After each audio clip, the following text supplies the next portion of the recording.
Questa trasmissione è offerta da Oro Caffè.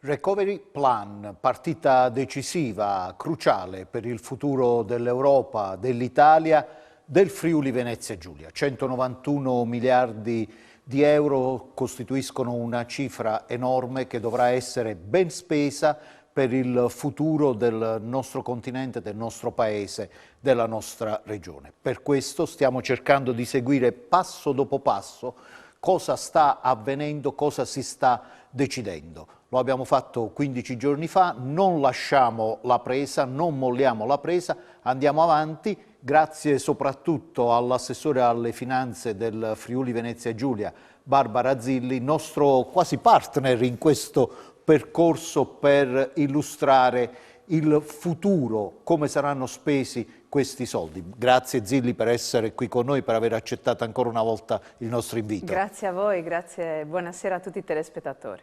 E oggi cerchiamo di vedere i progetti del Recovery Plan da un nuovo punto di vista, quello delle piccolissime medie imprese, e in questo ci aiuterà Graziano Tilatti. Grazie Tilatti per essere qui con noi, Presidente della Confartigianato del Friuli Venezia Giulia.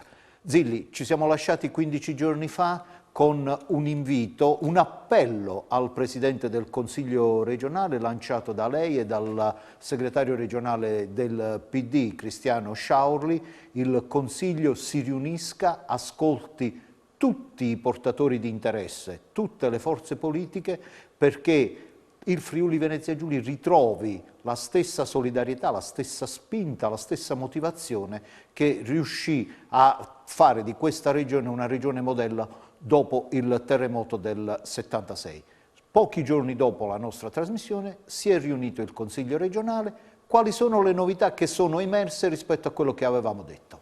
Una grande volontà di lavorare insieme. Inizierei da qui, perché c'è stata appunto l'attivazione del tavolo, la presenza del Presidente Fedriga e del Presidente Zanin, con la mia presenza e quella dell'assessore Roberti e di tutti i capigruppo in Consiglio regionale.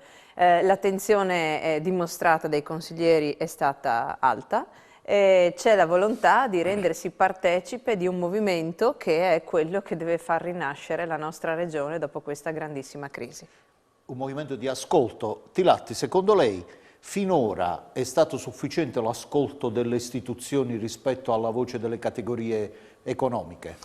Beh, devo dire che l'ascolto a livello locale, se parliamo della regione e delle amministrazioni locali, credo che siamo stati particolarmente ascoltati, e le amministrazioni e le autorità, insomma, locali si sono dimostrate attente al presente e al futuro delle piccole imprese, perché chiaramente sono quelle che garantiscono anche la sopravvivenza del territorio. Un po' meno a livello nazionale, perché a livello nazionale, forse anche perché presi da questa drammatica crisi sanitaria e anche dalla drammatica crisi finanziaria di questo Paese, perché è chiaro che credo che qualsiasi governo di qualsiasi colore, se avesse avuto disponibilità finanziaria, avrebbe agito in modo diverso. Credo che purtroppo siano i conti che non tornano e per cui, diciamo, non hanno potuto ascoltare. Però io credo che questo momento così delicato, noi crediamo che questo momento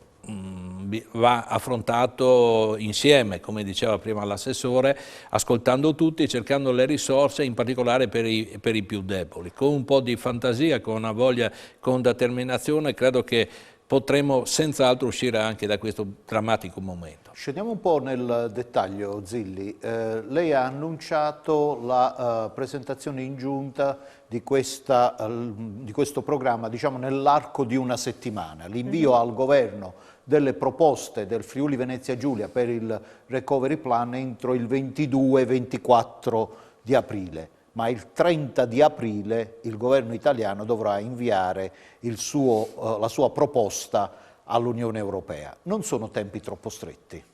Sono stretti, però sono i tempi che dobbiamo rispettare. E quindi è un mese cruciale questo che appunto si apre e che noi abbiamo inaugurato con l'approvazione in giunta dell'aggiornamento delle schede relative alle progettualità della nostra regione, che portano ad un numero altissimo in termini finanziari, siamo oltre i 13 miliardi di euro di fabbisogno. E ricordiamo che a dicembre la Giunta aveva deliberato progetti per 11 miliardi, quindi sì, c'è un ulteriore impegno per lo sviluppo dopo la pandemia. Sì, e a questo deve aggiungersi anche il contributo ulteriore che gli enti locali vorranno dare alle progettualità che Regione ha aggiornato. E quindi il numero è destinato ad aumentare. Ma vede, sono preoccupata di un aspetto, la sfiducia che serpeggia tra i cittadini, tra le nostre aziende, le nostre attività è altissima, perché questa situazione di incertezza porta tutti a dover fare i conti ogni giorno con le difficoltà di arrivare appunto a tirar fuori le risorse necessarie per potersi garantire anche la sussistenza per tante famiglie friulane. E quindi l'aspettativa anche rispetto a questo recovery plan, al PNRR nazionale, è un'aspettativa molto bassa e di sfiducia, l'ha detto l'Istat in un sondaggio di questi giorni. Ed è normale che sia così quando vedi che nel primo trimestre di quest'anno il PIL continua a crollare e quando c'è una necessità ancora di dover subire le chiusure che stiamo subendo a fronte di sostegni che non mancano ovviamente di creare critiche perché sono assolutamente insufficienti. Quindi noi oggi parliamo di progettualità che probabilmente i cittadini non riescono ancora a percepire e io li capisco, ma l'impegno nostro deve essere ancora più forte proprio nell'individuare progettualità cantierabili e nel rapporto con il governo, nel fare in modo che la nostra regione riesca a portare a casa risorse per far rinascere questo territorio. Ne abbiamo il diritto. Per il futuro Tilatti, la Zilli è molto, come dire, tranchant, usa due parole fondamentali, sfiducia oggi, ma continuiamo a guardare al futuro. La piccola microimpresa, gli artigiani, vivono questo clima di sfiducia o hanno ancora prospettiva, forza per guardare al futuro? No, devo dire che in realtà c'è questo clima di sfiducia, però c'è anche chi all'interno del nostro mondo che guarda al futuro e tanto devo dire che alcuni progetti che il nostro centro studi, noi assieme ai nostri dirigenti avevamo già cominciato a declinare prima che arrivasse il piano nazionale, il PNR, e quindi oggi siamo anche pronti a questa nuova sfida, perché questa nuova sfida non dobbiamo dimenticare che c'è un grosso sforzo perché entro la fine del mese, come diceva bene l'assessore, devono essere presentati questi progetti, però devono essere cantierati, eseguiti entro il 2026 e questa è la sfida che aspetta l'amministrazione pubblica, perché un conto è progettare, un conto poi è ottenere le autorizzazioni e un conto è riuscire a fare, nonostante il grande impegno e sforzo che la regione o gli enti locali faranno per dire che questo serve per le nostre imprese, serve per la nostra comunità per poter guardare al futuro. Per i nostri telespettatori ricordiamo due delle condizioni affinché i progetti presentati siano finanziati con i fondi del Recovery Plan. I progetti devono essere immediatamente cantierabili e devono avere un impatto diretto sul PIL. Ci siamo con i nostri progetti, con questi due requisiti, Zilli? Assolutamente sì. Noi abbiamo un pacchetto importante di opere pubbliche che mirano alla logistica, ai trasporti, quindi alla connessione tra territori. Abbiamo una grande voglia di semplificare, di rendere accessibili tutti gli strumenti ai nostri cittadini, quindi parliamo di digitalizzazione, parliamo di semplificazione, parliamo di investimenti in generale per la crescita, dal turismo alla cultura, al settore manifatturiero, ogni settore, anche quello della ricerca, è oggetto di attenzione da parte della Giunta regionale in queste schede che sono state approvate questa mattina e noi siamo convinti che Quante questa sono sfida... le schede? sfide? Quante sono le sfide? Oddio, sono infinite, non le ho contate tutte, mi scusi, ma le dirò nella prossima occasione quante sono, ma è un malloppone. La impegno a venire di nuovo per seguire passo passo sì, guardi, questa evoluzione. la mia scrivania è piuttosto grande ed è piena di carte, perché comunque sono ancora legata alla carta per poter immagazzinare e ricordare le cose, quindi abbiamo stampato un materiale importante. È chiaro che questa sfida oggi si collega alle riforme, come abbiamo già avuto modo di dire, che il governo nazionale deve fare, e basti pensare che questa iniezione di denaro importante che arriverà con il PNRR nazionale dovrà essere necessariamente affiancata dalle riforme stesse, soprattutto se andiamo a vedere quella che è l'impostazione che il governo attuale ha, cioè la volontà di fare un ulteriore scostamento di bilancio, si parla dei 20 ai 30 miliardi di ulteriore deficit da finanziare, e alla necessità di vedere e toccare con mano l'effetto di questi indebitamenti, perché basti ricordare il governo Conte 2, che cosa ha fatto? Ha impegnato 9 miliardi di euro, però in realtà sono stati spesi, sono dati oggettivi, soltanto uno di questi miliardi, perché la burocrazia e la necessità di dover quindi confrontarsi con adempimenti importanti e impossibili molto spesso ha scongiurato gli investimenti, e questo non deve più accadere. In questa situazione nella quale si parla di una montagna, di un mare di soldi, le banche scoppiano per la liquidità sui conti correnti, le piccole imprese, gli artigiani continuano ad avere problemi di liquidità, è vero Tilatti? Continuano a soffrire perché le griglie diciamo, bancarie per l'accesso al credito si sono ancora ulteriormente più strette, anche per le norme che derivano dalla BCE europea, e quindi le aziende piccole continuano a soffrire e sono oggetto anche di trattativa continua con le banche, perché le banche è vero che prestano i soldi perché vogliono che gli vengano devono essere restituiti, ma è altrettanto vero che la piccola impresa in questo momento è chiusa, non ha fatturato, quindi bisogna trovare delle soluzioni. Tant'è vero che noi a livello nazionale, al di là, e qui ringrazio sia l'assessore qui presente Zilli, ma anche il suo collega, l'assessore alle attività produttive, che la Regione ha fatto di più di ciò che poteva con le sue risorse di bilancio per tenere in vita, per dare una speranza, una prospettiva, in particolare alle piccole imprese. Ora è il tempo che intervenga il governo, e credo che se noi non pianifichiamo non basta spostare le scadenze fiscali, bisogna fare come si è fatto durante il terremoto. Tu le tasse, i tributi, i tuoi contributi li pagherai in un lasso di tempo temporale di lungo e medio termine. E noi abbiamo proposto proprio a livello nazionale, perché in questa manovra abbiamo preso come campione il fatturato del 2019, aumentato ove fosse possibile, con un prestito a 20 anni o 30 anni a tasso zero, e con le garanzie dei confidi per non mettere in difficoltà anche le banche o del medio credito centrale, con la possibilità poi, una volta che l'economia riparte, un ciclo virtuale, di poter lo Stato, in funzione della ripresa del PIL, poteva dare dei ristori annuali in conto capitale. Questo cosa avrebbe permesso?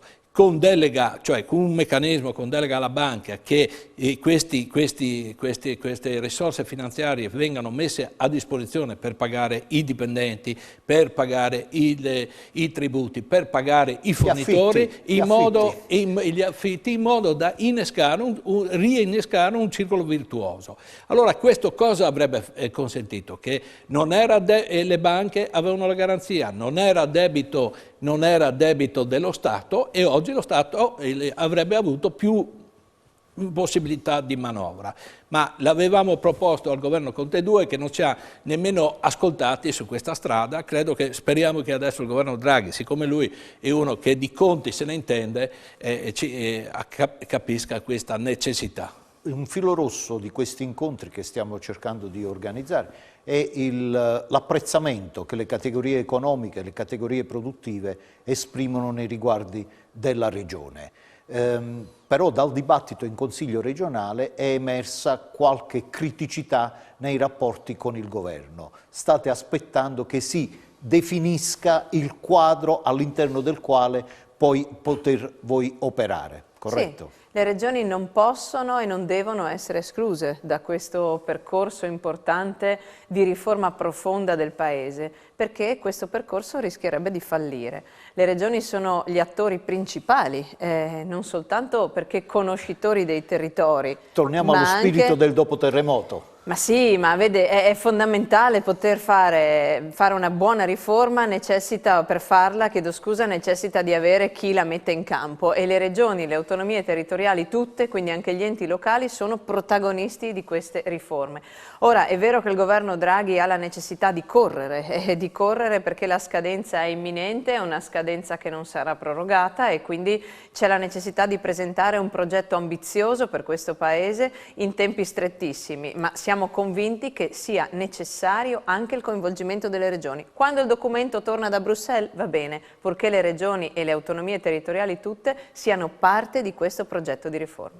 Ci fermiamo per pochissimi istanti e ripartiremo veramente fra pochissimo dalla scrivania dell'assessore Zilli, sommersa non ancora di euro e mandati di pagamento, ma da progetti da candidare alla Unione Europea. Rimanete su Telefriuli.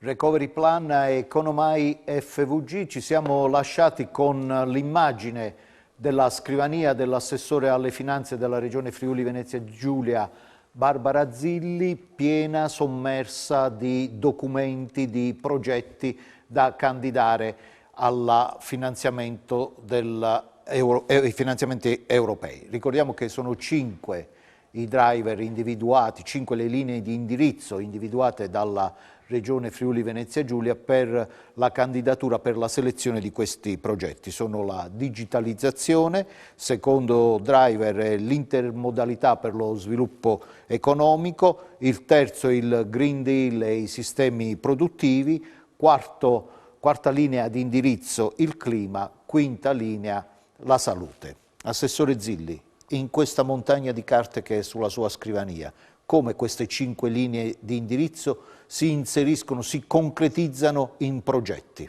Beh, molti progetti sono già stati adottati dalla bozza di PNRR nazionale che sta circolando nei corridoi ministeriali, e li abbiamo focalizzati. Abbiamo visto che c'è una grande attenzione al turismo con le piste ciclabili. Penso alla pista ciclabile di futura realizzazione che dovrà unire Trieste a Venezia, un'opera importante che si collega poi con tutte le reti. Turismo non to cure, turismo slow, che turismo è importante. lento, sì, un turismo ecosostenibile, un turismo di nicchia, di ricerca, un turismo che si abbina con le nostre peculiarità enogastronomiche, un turismo fatto di cammini, un turismo fatto della valorizzazione dei borghi.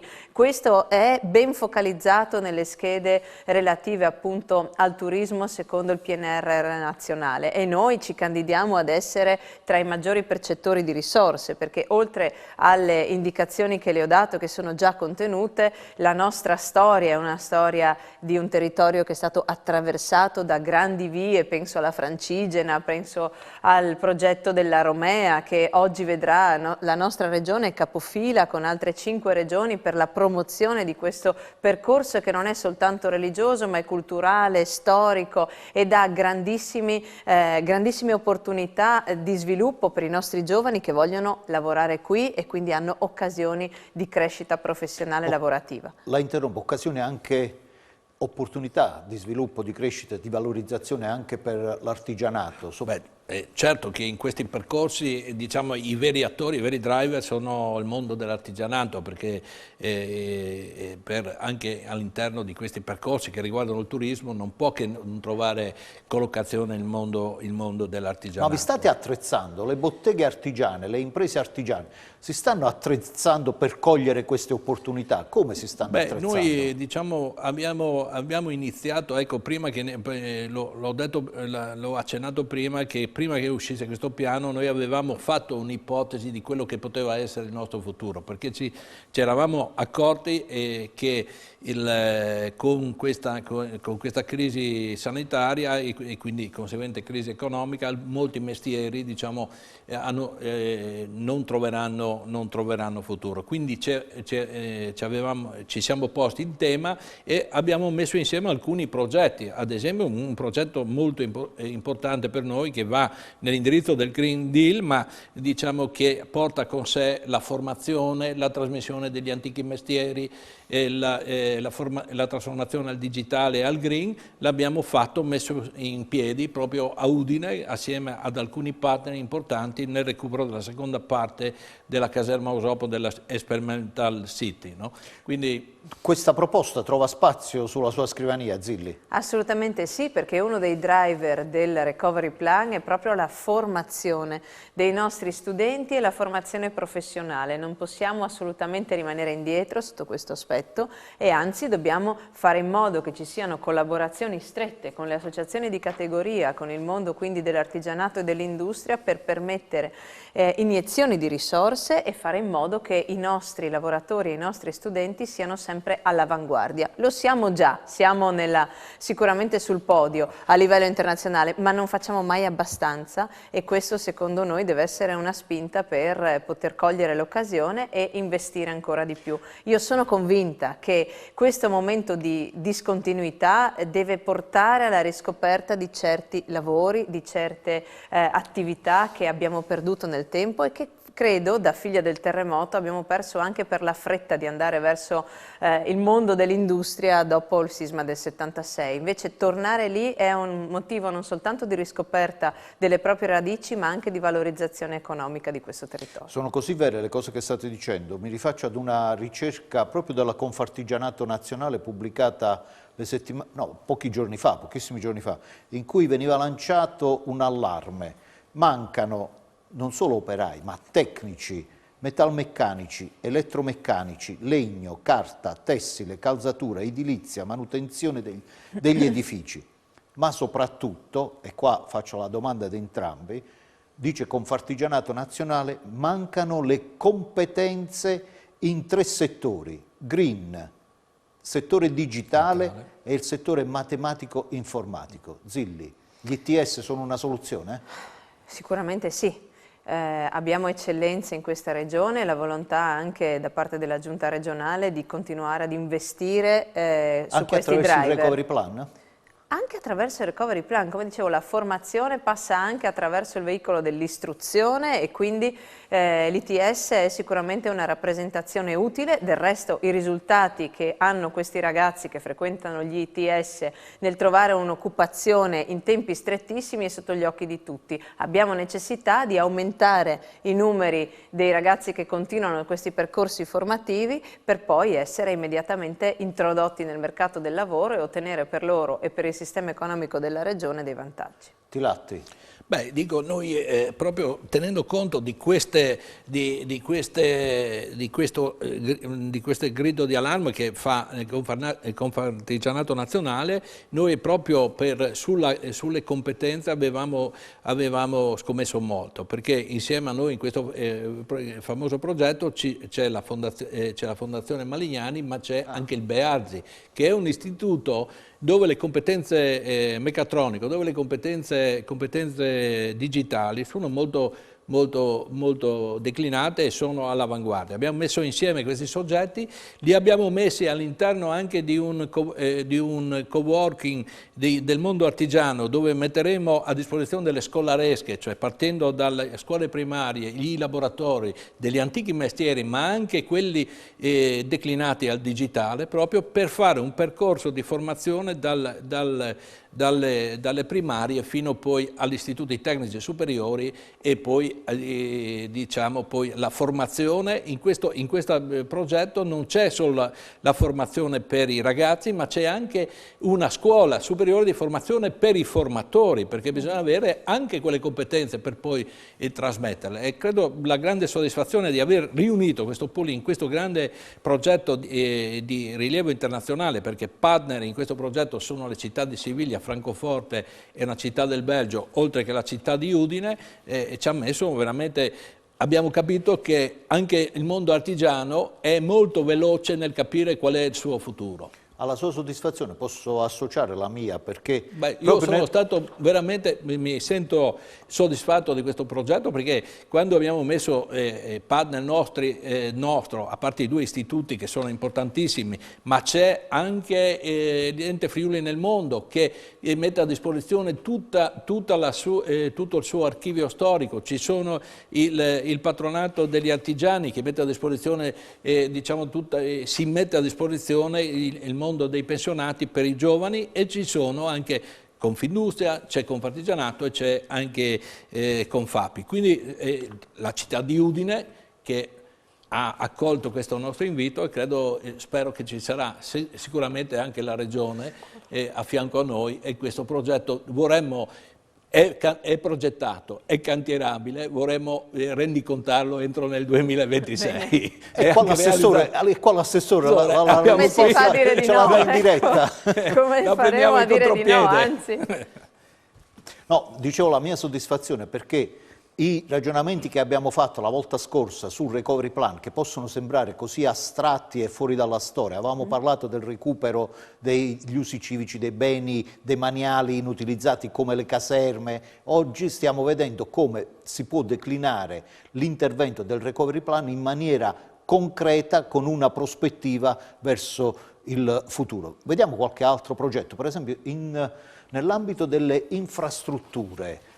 Beh, c'è tutta la grande vicenda e questione relativa al porto di Trieste, che, attenzione, per chi dovesse sentirsi in qualche modo escluso, non è soltanto un investimento per Trieste, ma è per tutta la regione. Lo dico da friulana convintamente. Se avvantaggiamo il porto di Trieste, avvantaggiamo tutto il retroporto, e a questo sistema portuale noi vogliamo abbinare non soltanto i porti minori, penso a Monfalcone, che non è sicuramente minore, ma anche a San Giorgio, ma abbiniamo anche tutto il sistema degli interporti fino a Cervignano e Pordenone, oltre alla SDAG di Gorizia, e tutto quel sistema ambizioso che è la ZLS.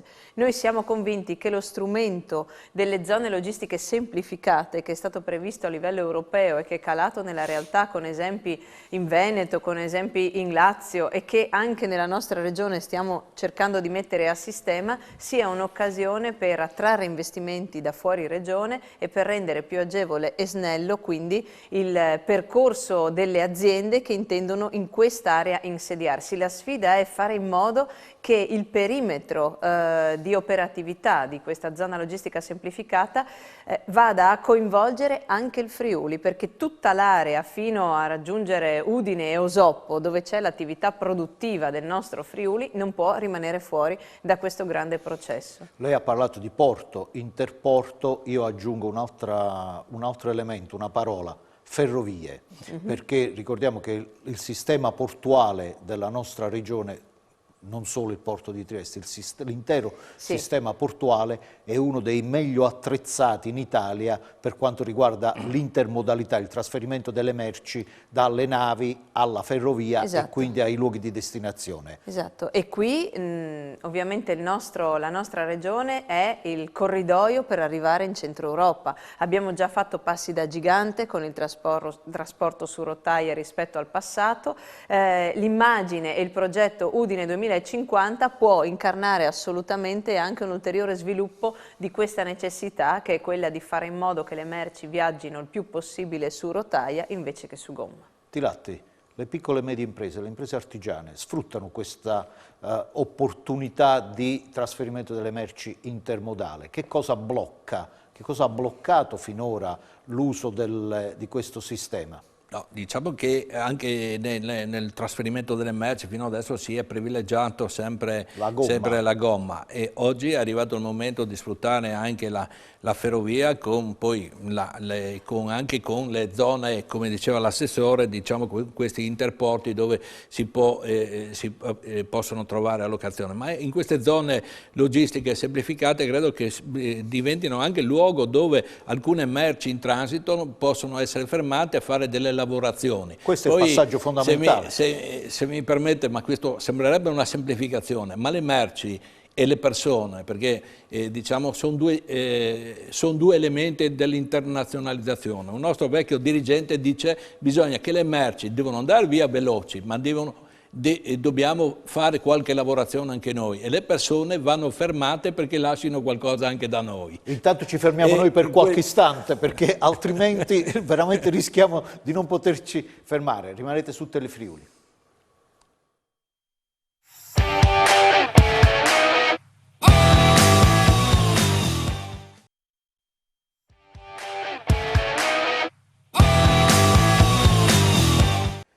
Recovery Plan a Economai FVG con l'assessore Barbara Zilli, con Graziano Tilatti, presidente di Confartigianato. Abbiamo analizzato alcuni dei progetti che il Friuli Venezia Giulia candiderà ai fondi del Recovery Plan, abbiamo analizzato gli interventi previsti in ambito infrastrutturale con una annotazione di Tilatti: le merci devono viaggiare veloci, devono transitare, ma ogni tanto devono anche fermarsi. Sul territorio. Ma c'è anche l'infrastruttura immateriale, Zilli, la digitalizzazione, che è la grande sfida non solo per la pubblica amministrazione ma anche per le medie imprese. Che cosa avete in animo di candidare? Sì, è un presupposto ovviamente imprescindibile per poter realizzare tutti gli investimenti di cui parliamo, quindi il completamento della digitalizzazione nella nostra regione senza escludere alcuna area è una nostra mission da tempo, e anche in queste proposte di progetto. Quando dice senza escludere nessuna area, mica si riferisce alla montagna. Penso ovviamente alle montagne. La montagna ha occasioni importantissime di sviluppo. Noi abbiamo un territorio montano e pedemontano che è la maggior parte del territorio regionale, non possiamo assolutamente trascurarlo, ma dobbiamo continuare ad investire in queste aree e fare in modo che le famiglie possano avere i servizi essenziali per poter rimanere lì, ma ovviamente tra questi servizi essenziali oggi c'è l'accesso a internet e a tutti i servizi connessi. Per noi è una sfida importante che abbiamo raccolto e anche inserito non soltanto nel piano nazionale, nelle proposte aggiornate di piano nazionale, ma anche nella programmazione europea 21-27, perché sappiamo che dove non potremo arrivare entro il 26 avremo una finestra temporale più lunga che quella della programmazione europea. In più c'è un'indicazione di un centro nazionale sulla fisica quantistica. La nostra regione ha una grande storia di eccellenze in questo settore e ci candidiamo ovviamente ad ospitare il centro stesso. Non abbiamo ancora visto l'indicazione Friuli Venezia Giulia nelle schede che girano nei ministeri, ma la pressione ovviamente la stiamo facendo per poter ottenere. Ci sono speranze per avere qui in regione questo l'ambizione c'è, e quindi sono sicura che anche altri territori nazionali potranno rivendicare questa pretesa, ma insomma la nostra regione ha grandi eccellenze, come ho detto, e storia in questo settore, e quindi possiamo assolutamente ambire ad avere un centro come questo. Tilatti, quando si parla di digitalizzazione e penso all'artigianato, ne penso in due accezioni. La prima, la possibilità delle imprese artigiane di vendere i loro prodotti non solo nel mercatino del paese, ma in un mercato che è globale. La seconda è più affascinante, perché penso alla digitalizzazione come un'opportunità per passare dai mestieri antichi alle più avanzate competenze digitali, perché in entrambi, mestieri antichi e competenze digitali avanzate, cosa fa la differenza? È la testa delle persone. E diciamo è lì la grande, diciamo la nostra consapevolezza che il mondo artigiano avrà sempre un futuro, perché alla fine fra le mani e queste tecnologie ci vuole sempre la testa dell'artigiano, e credo che l'artigiano è colui che fa la sperimentazione prima delle grandi imprese, perché in qualsiasi momento deve adattarsi, deve risolvere il problema e lo fa in modo veloce. Capiamo che l'infrastruttura digitale, diciamo, a parte per coloro che costruiscono prodotti di qualità e quindi diventa un veicolo per poterlo esportare, ma abbiamo anche come progetto portato avanti dall'associazione di farsi promotori di alcuni progetti proprio di digitalizzazione di alcune infrastrutture per metterle a disposizione anche della piccola e della microimpresa. Questo credo che sia la scommessa del mondo artigiano, cioè mettersi in rete e utilizzare tutte queste tecnologie per poter dare risposte anche dalla piccola bottega alla grande fabbrica. Credo che questa sfida, visto i ragazzi che sono impegnati, la vinceremo anche questa, perché siamo dei campioni nella resilienza, nella resistenza e nell'innovazione, perché se c'è innovazione nasce sempre e comunque di progetto o di tecnologia nasce sempre nella bottega artigiana. Tilatti, siamo dei campioni anche nella ripartenza, lo dico per i friulani, lo dico per i lucani, perché entrambi dopo il terremoto abbiamo dimostrato la capacità di guardare avanti. Quello che delinea Tilatti, Zilli, è una sorta di rete di collaborazione digitale diffusa sul territorio. È affascinante come prospettiva. Sì. C'è spazio nei vostri progetti? Ma sì, dove ci sono volontà di ridurre sprechi, ridurre quindi dispersioni di energie e di risorse, c'è la possibilità di prevedere un percorso di riforma, e quindi c'è la volontà di fare in modo che anche le nostre micro imprese, micro aziende possano lavorare insieme, unirsi, e per questo anche come Regione, prima ancora di questa situazione drammatica del Covid, avevamo previsto degli incentivi per le attività che volevano in qualche modo fondersi, perché davanti alla sfida del digitale, piccolo è bello, ma se sei un po' più strutturato riesci anche a supportare e a sopportare i cambiamenti. Questo è ovviamente fondamentale secondo le regole basi dell'economia che cambia. Noi abbiamo un'economia che è molto vocata anche all'export, dobbiamo tenere duro portando fuori anche i piccoli gioielli dei nostri artigiani all'estero, con quel know-how che rimane ovviamente ben incagliato e ben radicato nel territorio. Per farlo c'è necessità che le nostre aziende si strutturino. Piccolo e bello se riesce a parlare, a interloquire con i grandi, vero Tilatti? Beh, senz'altro con i grandi, ma più che interloquire solo con le imprese di dimensioni più grandi, direttamente diciamo con l'utente o il consumatore finale, perché diciamo nel manifatturiero è chiaro che ci deve essere questa collaborazione con la grande impresa. Nell'artigianato artistico diciamo c'è qualcosa che va diretto, o nell'artigianato di servizio non c'è bisogno di questa intermediazione, se non diciamo quella di favorire diciamo la distribuzione o la realizzazione del miglior servizio nel minor tempo, e quindi anche lì diciamo la collaborazione fra tutti. Devo dire che il mondo artigiano ha vinto sempre queste sfide, perché anche sul credito, e qui approfitto, parlavamo prima, ma approfitto di ringraziare qui in particolare l'assessore, abbiamo creato una rete di protezione per il microcredito. L'abbiamo fatto con un progetto nostro al quale poi è intervenuta la Regione dandoci una mano, e sono intervenute anche la Cassa Centrale Banca e altri i confidi, cioè creando proprio tutte le strutture che proteggano le piccole imprese, perché sappiamo, tutti hanno la certezza che un'economia di sviluppo e che vada verso il turismo, verso il manifatturiero, passa attraverso queste grandi capacità che hanno il mondo della piccola impresa e gli artigiani. Zilli? Sì, c'era una grande criticità che è quella di far accedere le piccolissime aziende, le piccolissime imprese al sistema bancario. Questa idea nobile di Confartigianato ha immediatamente ovviamente attirato la nostra attenzione, l'abbiamo sposata, l'abbiamo accolta ed è nato questo progetto del microcredito.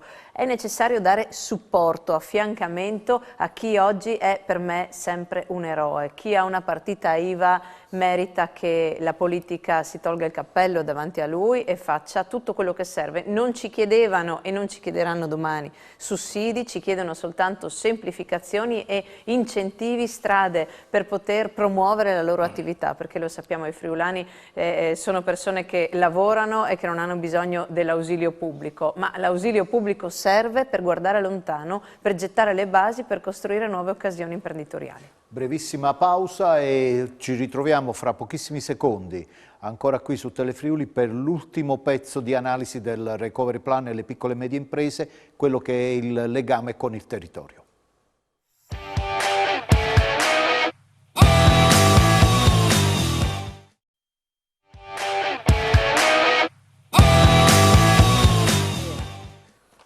Recovery Plan, Economai FVG, abbiamo parlato con l'assessore alle finanze Barbara Zilli, con il presidente della Confartigianato Friuli Venezia Giulia Graziano Tilatti di quello che può essere lo scenario all'interno del quale potrebbero collocarsi i tanti progetti che la Regione Friuli Venezia Giulia sta candidando. 13 miliardi di interventi. Quali sono i punti focali? Porti, ricerca, infrastrutture, ma il Recovery Plan ha anche un obiettivo da perseguire che è quello dell'equilibrio fra i territori, della coesione sociale e territoriale. Tilatti. Ma credo che in parte l'assessore ha dato una risposta. Ma mi ha anticipato però, non le ho fatto ancora la domanda. Non c'è per caso una penalizzazione del Friuli in questo quadro, in queste bozze, ricordiamolo, 467 pagine che ha messo a punto il governo. Il Friuli è penalizzato? Ecco, io approfitto proprio di questa situazione per dire che il Friuli, diciamo, non può essere penalizzato. E credo che dobbiamo partire dalla considerazione che diciamo, noi dobbiamo costruire il futuro di questa regione sullo sviluppo in particolare fra Trieste e il Friuli, collegando poi Gorizia e collegando Pordenone, perché diciamo, Trieste che ha questa enorme potenzialità che deriva dal porto e dalla sua collocazione anche all'incrocio dei due corridoi, quello baltico nord-sud e est-ovest, deve essere un'opportunità, deve essere vista come un'opportunità di sviluppo anche per il Friuli. Per il Friuli storico che va da Gorizia a Pordenone dove c'è la maggior concentrazione di manifatturiero. Per cui,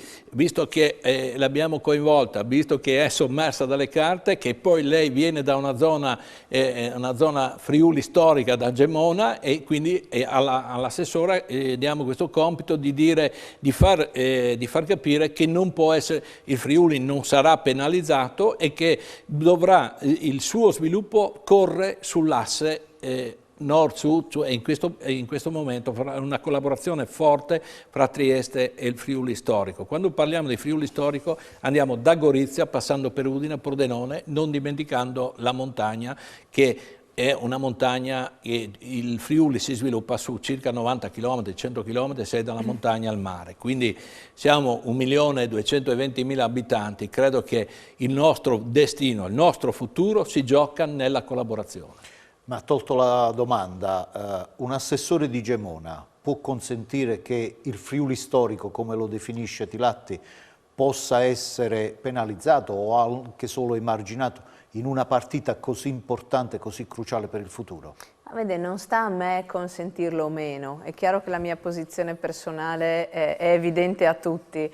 È la volontà del Presidente Fedriga, quella di non lasciare indietro nessun territorio. Cioè, questo è evidente, l'abbiamo fatto fin dalla prima finanziaria e chi oggi alza il dito per dire che il Friuli storico è dimenticato dalle progettualità lo fa perché non ha argomenti o perché non ha letto le schede che noi abbiamo presentato, non ha letto il PNRR nazionale e deve trovare la critica in qualcosa. Io sono molto tranquilla da questo punto di vista, c'è spazio per candidare tutti i progetti, stiamo lavorando in maniera importante. Forse solo vi cito il fatto che nell'ultima finanziaria abbiamo inserito delle opere simbolo su tutti i territori della regione e con grande attenzione soprattutto alla montagna. Questi progetti che sono finanziati con ricorso a mutui possono trovare tranquillamente completamenti o fonti di finanziamento complementari appunto nel PNRR nazionale. Cioè il lavoro che viene fatto oggi è un lavoro di coordinamento di tutti gli strumenti finanziari per fare in modo che le opere vengano realizzate senza doppioni e senza disperdere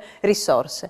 Noi ci siamo, l'equilibrio territoriale è garantito, sfido chiunque a dimostrare il contrario e sono convinta che quando il PNRR nazionale sarà approvato da Bruxelles e ci sarà il coinvolgimento diretto con tutti gli enti locali e le regioni, troveremo sicuramente grandi fonti di finanziamento per sviluppare tutto il territorio. La nostra regione è piccola, è in una posizione strategica e merita attenzione dall'ultimo paesino della Carnia alla più grande città che abbiamo sul mare. E questo è il punto, perché lei ha fatto un'analisi dal punto di vista politico-istituzionale assolutamente corretta, credo che non si possa non essere d'accordo. Come pensate di valorizzare con queste schede, con questi progetti, la posizione veramente strategica di tutta intera la regione in questo contesto europeo che sta per ripartire? Infrastrutture, logistica, ricerca, cultura e turismo. Sono 5 linee fondamentali alle quali ovviamente aggiungiamo anche tutto il tema della transizione ecologica con gli investimenti che vengono già individuati e che vorremmo potenziare sull'idrogeno nella nostra regione. C'è tanto da fare, c'è necessità di lavorare insieme ai territori contermini, che sono il Veneto, che sono la Slovenia e che sono l'Austria. Abbiamo buone interlocuzioni con questi nostri partner sia europei che ovviamente nazionali.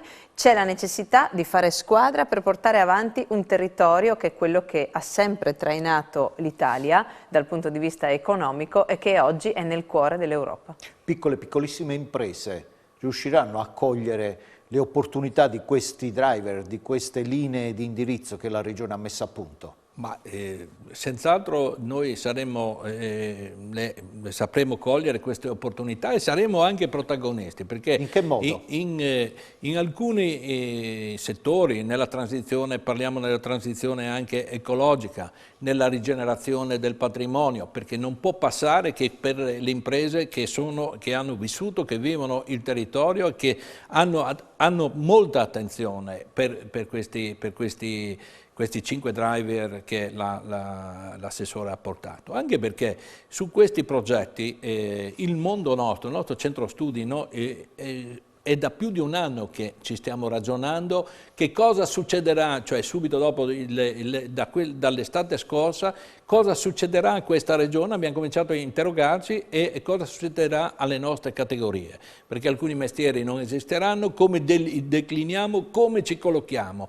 E noi avevamo predisposto un progetto che avevamo affidato ancora prima che arrivassero questi fondi, perché ci eravamo interrogati che cosa potevamo fare noi per questa regione, prima di chiedere alle istituzioni, perché bisogna porsi anche con una capacità di riflessione, perché qui c'è bisogno di un salto culturale, perché i friulani hanno dato grande dimostrazione di saper fare subito dopo il terremoto, ma qualche volta non hanno saputo dare un esempio di come aggregarsi, perché i danni che sono successi in questi anni, cioè la perdita delle municipalizzate, la perdita delle banche, questi sono danni che pagheremo per anni. Per anni. Zilli. 150 anni di storia abbiamo perso nelle banche, nelle municipalizzate, che erano i driver in cui si poteva creare tutto lo sviluppo di questa regione. E se li avessimo oggi, la Zilli avrebbe una facilitazione in più. È vero, Zilli? Sì, è sicuramente una critica corretta, è un'analisi veritiera, quella che ha proposto Graziano Tilatti. Dobbiamo però ormai guardare avanti e raccogliere questa cogliere sfida. le opportunità che si presentano. Sì, tenendo appunto ben chiari gli errori del passato per evitare di replicarli, ma costruendo il futuro di questa regione. Io credo che le condizioni ci siano tutte e devo ringraziare, mi sia concesso, la tenacia vera e autentica dei nostri cittadini che comunque dietro alla serranda non hanno ancora mollato nonostante questo grave periodo di lockdown, di nuovo riproposto, con grandi sacrifici e grande tenacia sono pronti a ripartire perché il lavoro è essenza del nostro essere e quindi sarà anche la nostra salvezza.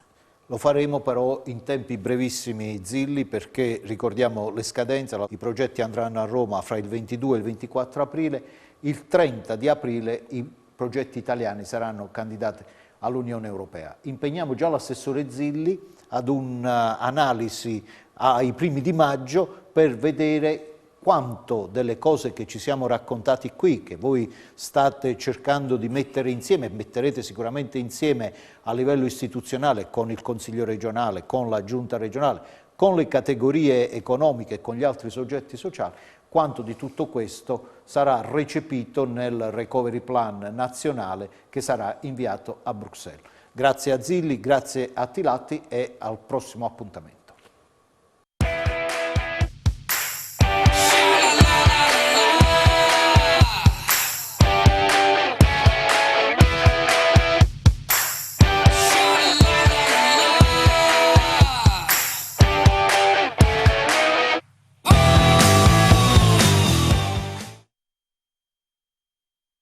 Questa trasmissione è stata offerta da Oro Caffè.